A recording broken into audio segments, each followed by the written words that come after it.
Zoom. Okay, recording. Beautiful, thank you. Welcome everyone. This is Pivot with Compassion Circles. My name is Laurel Donnellan. I'm the founder and CEO of Compassionate Leaders Circle, and I'm here with my dear friend and faculty member, Karen Radke. Karen, would you like to introduce yourself and where you are today? Sure, thank you. Hello, everyone. I'm Karen Radke. I'm in Chicago with my two teenage children and husband. I do leadership, team, and culture coaching, as well as Compassionate Leaders Circle work. Thank you for having this opportunity to be with you today. I can't imagine anyone I'd rather have this conversation with. I'm really excited. And I'm in Sag Harbor, New York, with my roommate and my community, social distancing. And I feel so lucky that I'm in the country where I can, see nature in 5 minutes, be at a beach. I'm very, very blessed.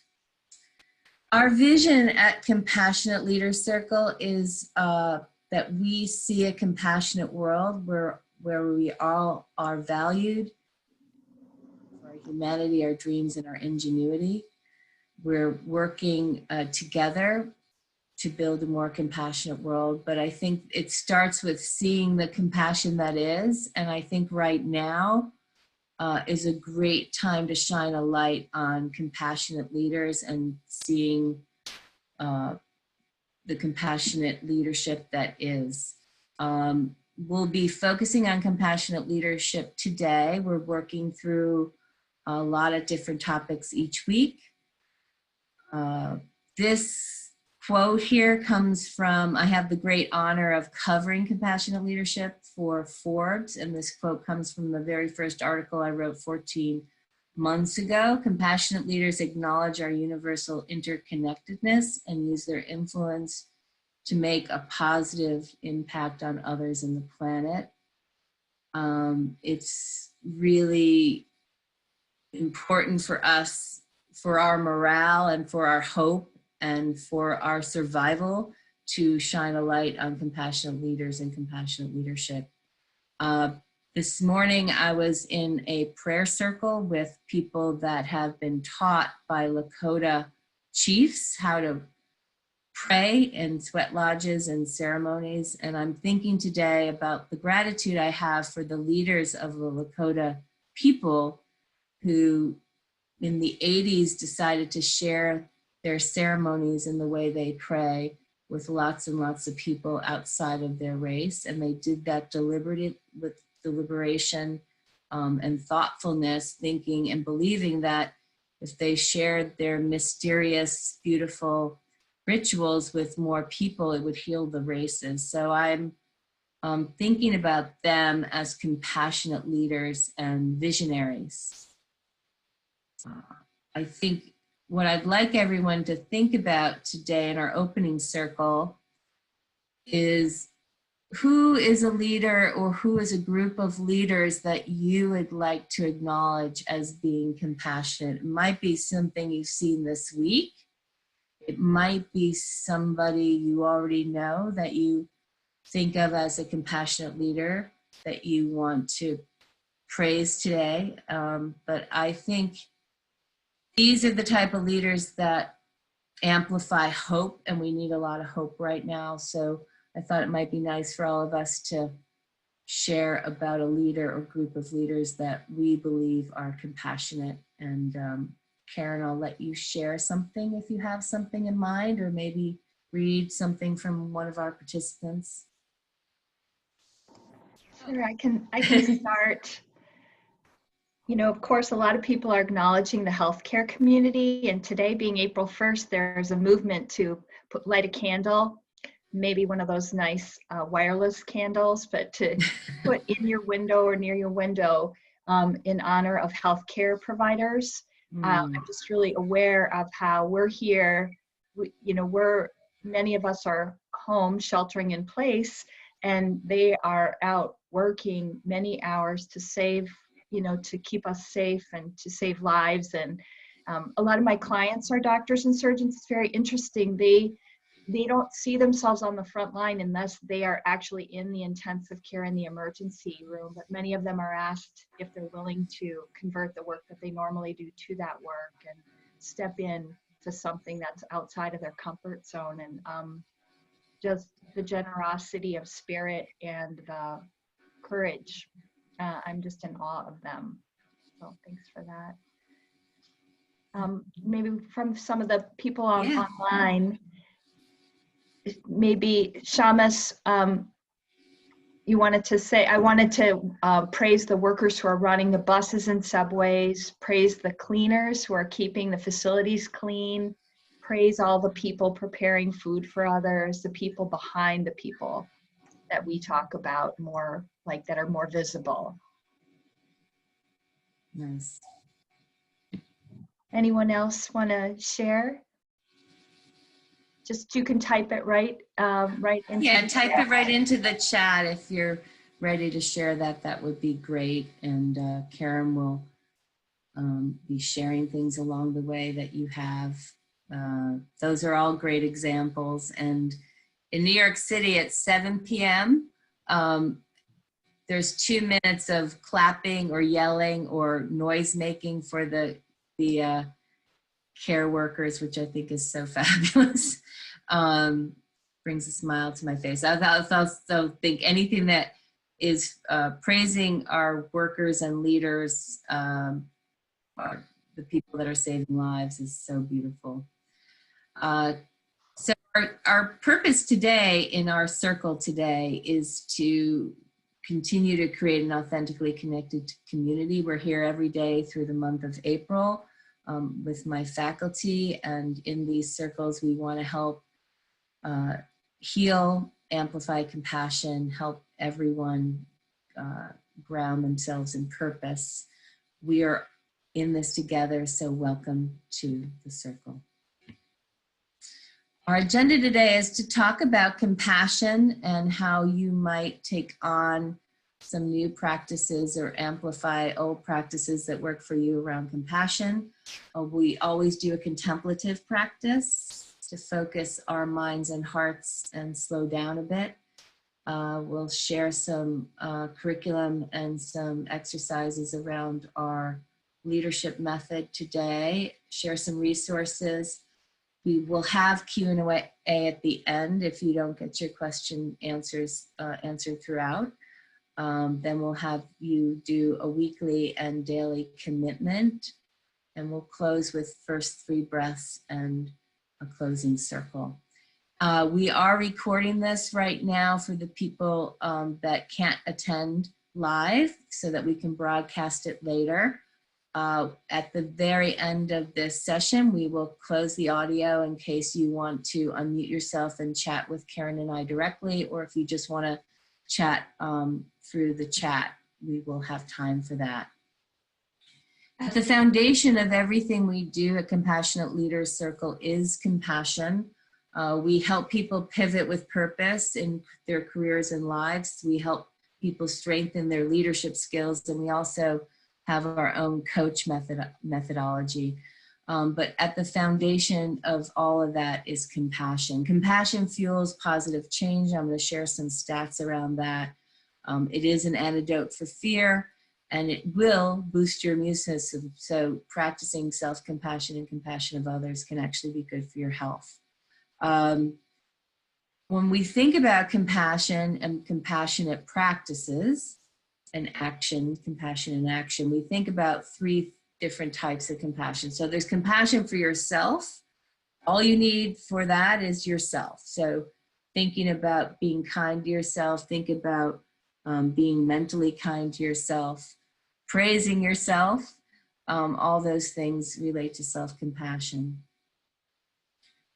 Being vulnerable to others is really the bridge to being compassionate for others, because if you're not willing to be vulnerable and ask for help or share that you're scared, it's hard, or share that you might have symptoms with your doctor, it's hard to have a compassionate community or a compassionate world if we're not vulnerable. I think that in addition, and I apologize for the typo here, compassion for others is where we can take our love and our light and our service to other people. So in thinking about these three things, self-compassion, vulnerability to others, and compassion for others, think about the following week, like the next 7 days, and I'd like you to share which one of these you need to dial up. Which is your opportunity?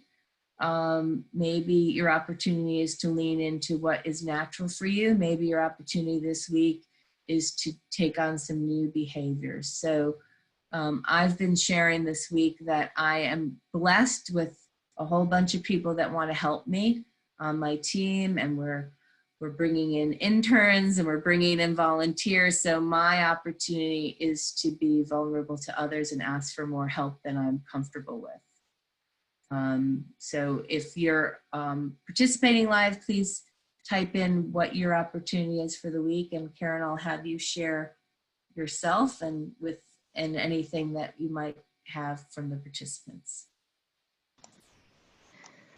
Yeah, I was thinking vulnerability as well as my kind of area to dial up, and that's, you know, because when you're in a sort of service profession, you really are focused on other people, and then you think you have to put on a positive face during this time, but in fact, you're more accessible the more willing you are to tell on yourself and be vulnerable. It has people be able to get in and connect with you quicker at a heart level, and it just moves the relationship into trust so much faster. So that's the one I'm working on dialing up. Thank you. And I think in the chat, I'm seeing people want to dial up self-compassion because the focus is usually on others. So more of that, directing that compassion. We can be so hard on ourselves. So thank you for sharing that. Yeah, fantastic. Continuing our compassion here, I wrote a piece in Forbes a while back about the differences between sympathy, empathy, and compassion. I was at a conference, I think a year ago, maybe longer, and a professor from Cornell said, "What is the difference between sympathy, empathy, and compassion?" I said, "That's a good question. I'll come back to you." So the definitions, the working definitions that we use for sympathy is pity or sorrow for another's misfortune. And these are all positive things. None of these things are bad at all. Empathy, which has been a trend in the adult development world and professional development world, also really important, is the ability to understand and actually share others' feelings. As coaches, we try to use that as much as we can. Compassion is the consciousness of others' distresses and the desire to prevent or alleviate it, or alleviate them. And I think as leaders, as influencers, it's also important to work on the prevention side as well as the alleviating them when we're in distress. So preventing distress can also be really compassionate. I know many leaders that I'm talking to right now are under a lot of stress, and I want you to be self-compassionate, but I think slowing down and understanding the ripple effects you have on the people you influence and trying to prevent panic and prevent problems is also really important. Karen, anything you want to add to this or questions that you might have here? Let's see. No questions so far, and feel free to include those as we go along in the chat. Just invite you to do that as you like. For me, for compassion, it feels like most people have a compassion expansion. I do anyway, when I've gone through something difficult myself, like when my dad passed away, or years ago when I went through a divorce. It had this ability to have me be more attuned to other people's pain. So I feel like we're having a collective moment of compassion expansion now, as people are all, it's not theoretical anymore. We are all in this, and experiencing this difficulty. And I just feel like if we're open to it, it can be a real time of compassion expansion if we let it in. And it feels like the way through this is to focus, try to be of service in whatever way we can, given our current circumstance. I love that compassion expansion. Thank you so much. So in some ways, we can also think about this as a continuum, and the research will back us up here, but sympathy is often about thoughts, like thinking about someone, even if you're at a funeral and you're having sympathy for someone you don't know, it can be it can be beautiful, and it also can just be about your mind more than your feelings if you don't know that person. Empathy is more about an embodied experience of thoughts and feelings. Compassion is about thoughts, feelings, and action. So actually taking action around alleviating or preventing suffering.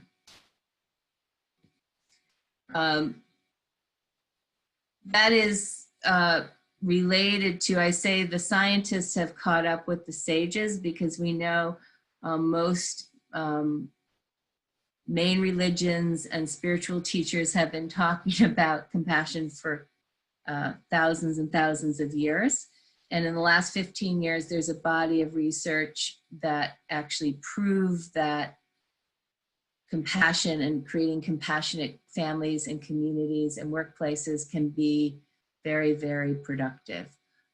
So there's lots of research. I'm going to be posting this deck and this recording on our blog, so you can refer to this later. One of the more interesting things for me is while compassion can lead to fatigue, while empathy can lead to fatigue, compassion can increase our resilience and improve our approach to stressful situations. And I've been playing with this in my own coaching practice that, for instance, giving suggestions when someone is under stress can be empathetic, but actually helping someone find the resources they need when they're in crisis can actually help me as a service provider as much as it can help them. So lots of information and stats around compassion. Anything you want to add here, Karen? Just this idea of helping people coach themselves, like in the moment. And how do you know when you're, when you're hitting that fatigue point? Like what triggers do you have for yourself that you might need to spend more time on self-compassion? It's just what tells you that it's too much, and then listen to yourself. So that's but the more we can coach ourselves, the better right now. Yeah, I think that's great. I mean, I know for me, being short with people is a sign that I'm not taking care of myself. So I usually have to pause, make an apology, and then figure out how to get more rest or downtime.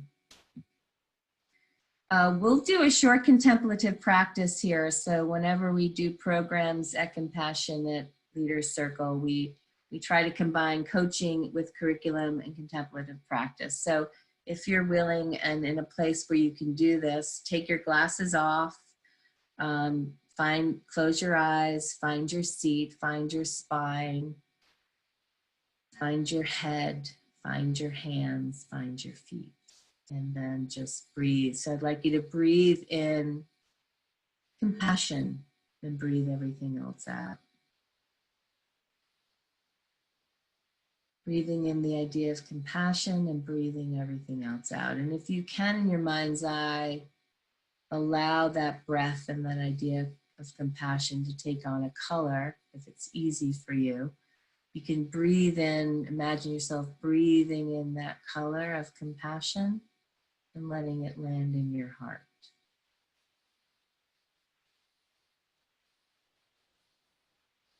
In a very gentle way, I'd like you to breathe and send compassion to yourself, to your mind, to your heart, to your soul, to your body, sending compassion to yourself.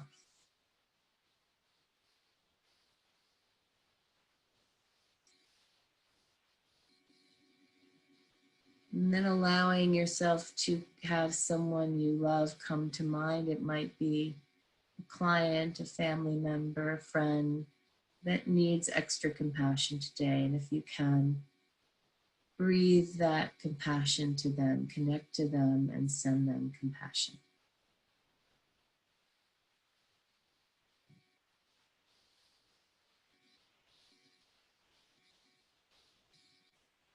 Breathing in compassion and breathing everything else out. I'd like you to connect to your community, and your community might include your family, your workplace, the organizations that you might volunteer for. Perhaps you have a church or a synagogue that you're a member of, other professional organizations. So connecting to compassion and sending compassion out to your community.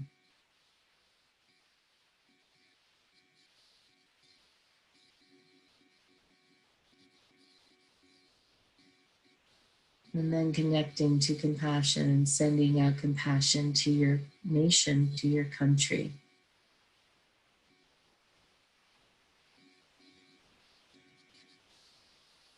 And then sending compassion out to the world, to all the global citizens, all the beings on the planet.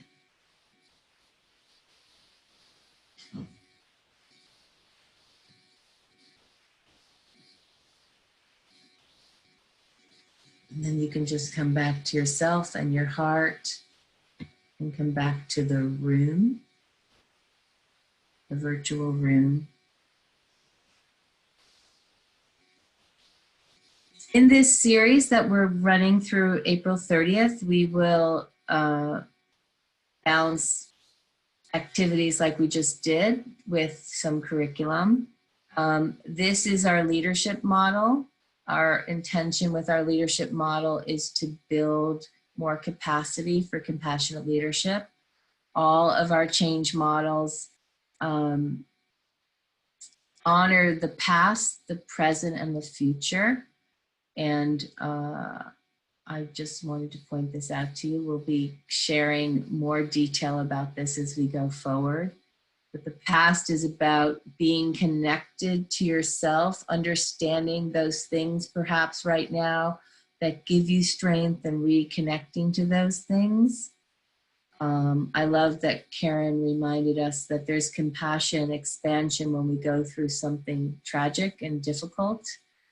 I think the lessons from those things in our past can really be helpful right now. The present and being yourself is about taking care of yourself, going deeper with your relationships, understanding how to develop an abundant family or organization or community, and then unleashing your passions. So we'll talk about all these things as we go forward. And every time we come together, we'll also help you create a commitment plan from the learning we have so that you can bring the learning forward into your day and into your week. One of the tenets at Compassionate Leader Circle is that everyone is a leader. I believe that we are living in a world that's moving away from hierarchy and patriarchy and moving into a new world of circle leadership. I like to think of the world being flat because we have access to so many things, and that leadership needs to become more round.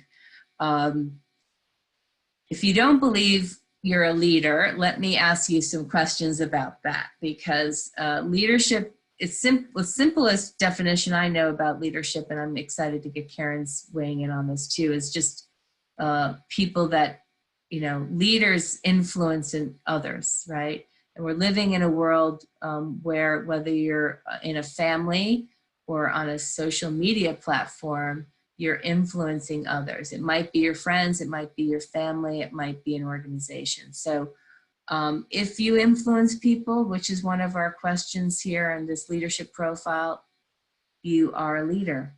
I think leaders, people who influence each other, have to think about, where do you get your information? We've been talking a lot this last week about dialing down the news and dialing up things that are positive. I think, you know, where you get your information, whether it's from other people, from professors, from the news, from social media, I think it's really important to pause and think about where you get information. But if you have access to information, you are a leader. And what impact are you making? Are you making an impact? I mean, even if you have one sibling that you're interacting with, you're making an impact on that person. And I think in times of crisis, our impact is amplified. So if you are impacting anyone, if it's one person or 10 or 10,000, you are a leader. And you have access to inspiration, right? So leaders need to be visionary and inspiring if you're going to be a compassionate leader. So if you have access to inspiration, that might be podcasts, that might be a person that you admire, a mentor, that might be scripture for some people, or religious texts. So I'd like to pause with, how do you get inspired? And I'd like everyone to think about how you are being inspired right now. What are the things that lighten your heart? One of our advisors talk about compassion being the heart's response to suffering, which I really love. And so what is inspiring you right now? And you can share that through the chat if you're up to that, or you can just, you know, remind yourself of those things and bring those into your heart. But Karen, what's inspiring you now? Well, just how these times cause a lot of people to get very creative, because when we don't have what we normally do, then you know, you have to get more resourceful and more creative about it. So just how people are coming up with different ways to do things. You know, just like my kids are, my teenage twins are, you know, kind of online learning, and how the different teachers are working through that, how parents are trying to help their kids through that process, and how different students are going about it. I mean, it's very inspiring just to see, you know, what might come out of this. So people actually have, there's a need for it, there's a purpose, a larger purpose that then causes people to get, you know, kind of create something new. From the chat, I'm seeing that, you know, all people creating and sharing free content to help everyone navigate through this time. That's inspiring to some of our viewers. From virtual DJ and dance parties to folks doing fitness classes to programs like this. You know, just how generous people are being is very inspiring. Thank you. Thank you for sharing that. Great, great. So in our research and in our practice over the last 22 years, we have identified 7 core attributes of compassionate leaders. We're going to do an exercise with these now. So as I go through these, I want you to think about which attribute is your natural strength and which attribute is an opportunity for growth. So which one might be the hardest to practice and which one might be the easiest is another way to think about that. So the first core attribute is compassionate, and we've talked a lot about that today, using influence to prevent and alleviate the suffering of others, putting that into practice. confident. So I have a colleague named Uvini Lubecki who has a beautiful organization called Leading Through Connection. She's my podcast partner, and she's taught me that compassion can be fierce and it can be soft. So confident, believing in their visions and themselves. So compassionate leaders are confident. And confidence also can create calm in the people that you influence. Collaborative, as a compassionate leader, you can empower your stakeholders to leverage their strength and be leaders and practice one of our tenets, which is everyone is a leader in the circle. Contemplative, take time to pause and deeply reflect, emerging wiser and more self-compassionate. Creating space right now, I think, is really important. I think about these care workers and the hours that they're working and the decisions, the life and death decisions they have to make all day. And I hope they can find a little pause in there somehow. Civil, demonstrate respect when confronted with differing points of view and other challenges. I would say that that's my biggest opportunity, especially around politics. But I think that as we come together as a country and rely on our, government leaders, it's so, so important to do that and model that and encourage that. Curious, learn and listen proactively. I appreciate so much, Karen, about you bringing up, innovation and imagination.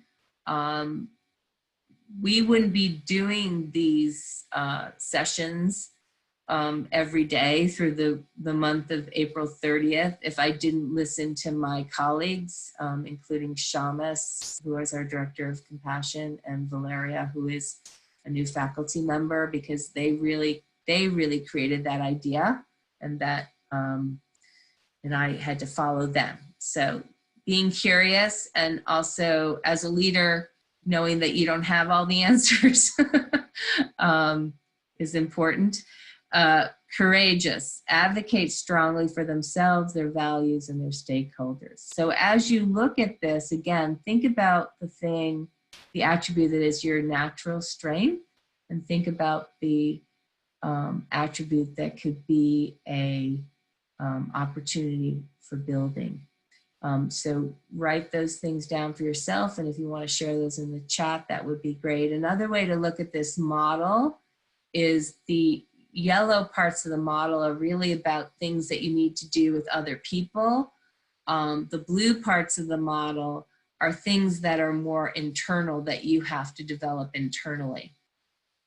So just another way to look at things. So I already shared that civil is my opportunity, and I would say compassionate is my natural strength today, and that this will change over time as well. It's a good thing to check in on every once in a while. Karen, what would you like to say about this? You're muted.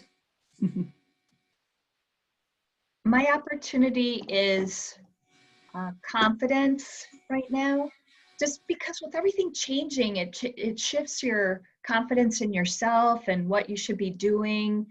Especially, small business owners are really, a lot of business, either they're not in business right now, or a lot of business has been put on hold. So that can create a lot of shakiness out there. For me, I know it does. So this continuing to believe in your commitments and your values and your vision is kind of all like summed up in confidence. So I could use a big hit of that. And for me, the one that's easy is being I'd say being collaborative is really quite easy. I'm always interested in what other people have to say and how we can build on other ideas. So that's a natural strength of mine, and just easy. And now it's just doing it in new ways for many of us. Let's see what I have here. So the strength is being curious right now, and the opportunity is being more, being contemplative. either making time, is that about, I'm not sure if it's making time for it, or having it become a habit, or learning new ways of doing it. Could be all of it. More time for it, some are saying. Yes.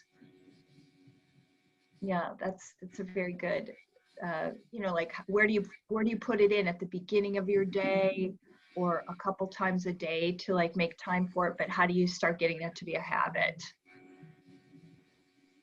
Yeah, I will put a plug in for trying different things, because there's a lot going on right now. And my test is, do I feel more peaceful at the end of what I just tried, or more agitated? And agitation can be good too, but it's only contemplative if I feel more peaceful and more hopeful at the end of the experiments, because I've been going to different churches online and different prayer groups and support groups, and some annoy me more than they are bringing me peace.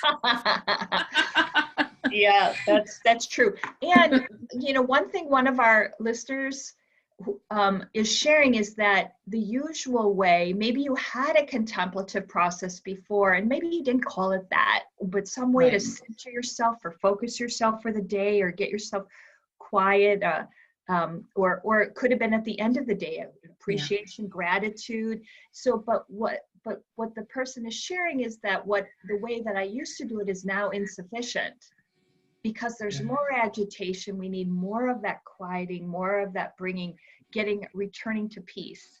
And so we might have to step up what we were doing, because it's not enough now. Yeah, and I think widening the net about what is contemplative, because what I've learned from my clients over the last 22 years is what's contemplative for me doesn't mean it's contemplative for you, right? So I've had clients who drive down country roads, and that's their contemplative practice, or sit at the ocean, or for me, surfing would not be a contemplative practice, but I took one surfing lesson, and it almost it scared me. So but for other people, surfing is very contemplative, right?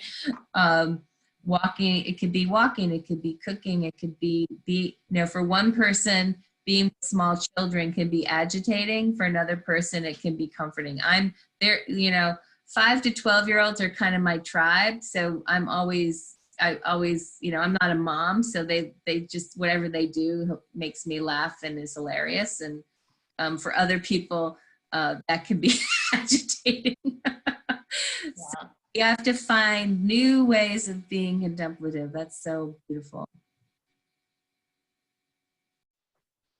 Anything else here, Karen? Just nature seems to also be, that's coming up for me, or what you said. A lot of people are finding more comfort in nature. Even though, in Chicago right now, our mayor and governor have closed down the lakefront because too many people were congregating, and it was getting like dangerous for people to, pass the virus. And so, but the idea of somehow getting outside every day, we sort of make our 15-year-old daughter do this, and she was really resistant at first. It's cold out there, it's still winter. We're like, get outside, get some fresh air, get a little bit of exercise, and it does renew your spirit. Yeah. Most people, some kind of outdoor is really useful. Yeah. Very good. Thank you. We're going to shift now into some resources for you all to be contemplative and be in community. We are going to be here again through April 30th. These sessions that will be free every day. Karen and I will be here every morning on Wednesdays to talk about compassionate leadership. I have another colleague with me in the evening. So we're going to do 2 compassionate leadership sessions on Wednesdays to cover all of our time zones. Then we start with courage and faith again tomorrow, awareness and truth, then balance and love, authenticity and abundance, creativity and integrity, and then vision and commitment, and back to compassionate leadership. So Every session will be different, even if the topic is the same. And I'm doing this with my incredible team who are very, very pro and have a lot of wisdom to bring to you. So please join us. You can sign up once and drop in whenever you can, or you can come every day. And please share this with your friends and family. We have a sign up on our website. We are developing some resources. My wonderful team, Shamus and her colleague Jenny, are putting together resources related to this crisis. They'll be featured on our website and we'll add to them. I got a couple of new ones yesterday. Those of you that have small businesses or solopreneurs, there is a fund available through the Small Business Administration. You can go to the Small Business Administration and click on the disaster fund and apply for a $10,000 grant. You could do that in about 30 minutes. I highly recommend doing that to support you and your families. So we'll be sharing things like that as things come up. Karen's mentioned there's a lot of learning opportunities out there. On our About page, we also have a lot of resources. We provide a 30-minute free coaching session for anyone that needs support. On our posts and podcast page, there's our Forbes posts, and there'll be later today a post with this deck and this recording. We also launched a new podcast a couple of weeks ago, a spiritual podcast called The Buddhist and the Pagan, if you're interested in that. Any resources that you want to share, Karen? Okay. And those of you that need support, you can contact Shamus, who I've promoted here on this slide, but she's actually Director of Compassion. I have a couple of mistakes on my slides. I'm founder and CEO. Shamus is the Director of Compassion, and that's her proper email, shamus@compassionateleadercircle.com. Shamus is enjoying it. She got promoted last week and this week. She gets a promotion every week. Soon she'll be head goddess of the universe. Any questions or comments or insights from today's session that you might want to share here?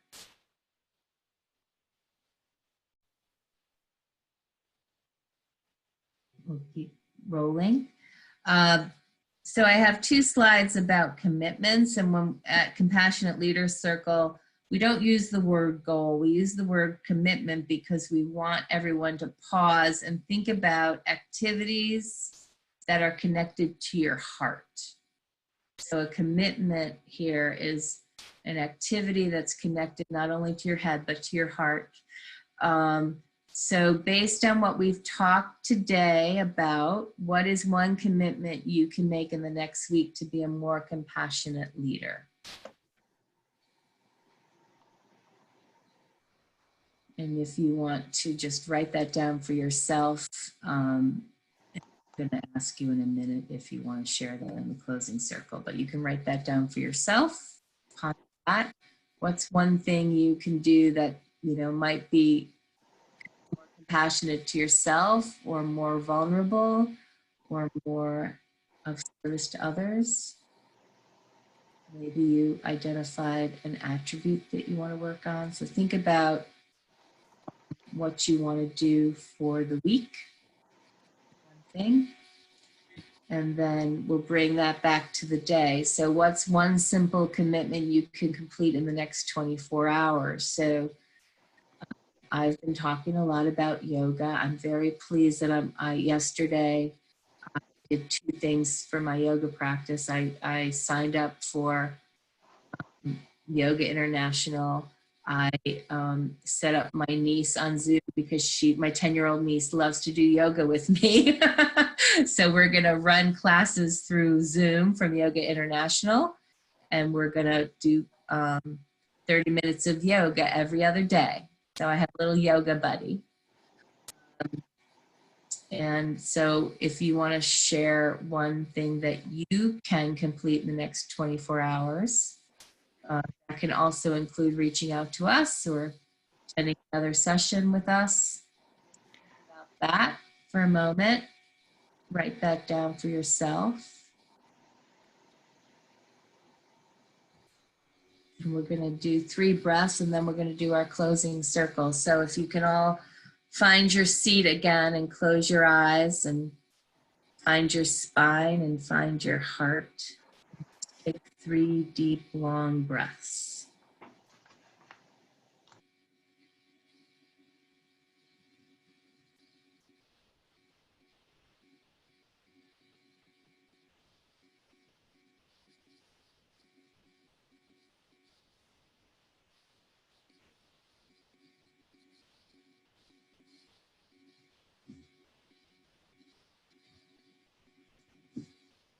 Close our circle by everyone sharing through the chat, if you can, one thing that you want to say to feel complete today. So it might be an insight you had about the material Karen and I presented. It might be a commitment you want to share with the group to keep yourself accountable.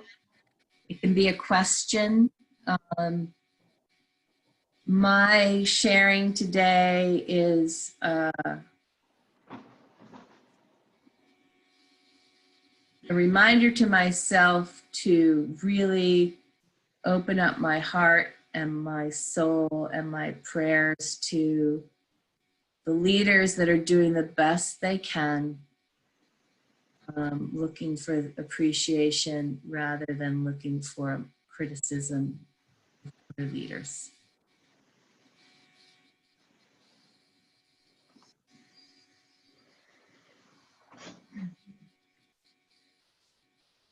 So what I'm hearing from people is be kind to myself. This is a commitment. Be kind to myself for the next 24 hours and for the week. I have a tendency to do too much, so I want to slow down. Reach out to one friend today via phone. So those are some commitments. Oh, drop all judgment. That's good.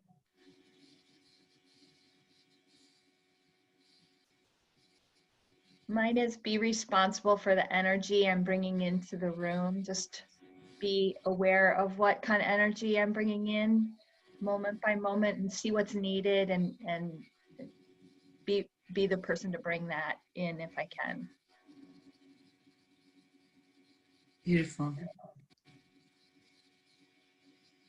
We thank you from the bottom of our hearts for joining us today. We are going to end the recording now, and we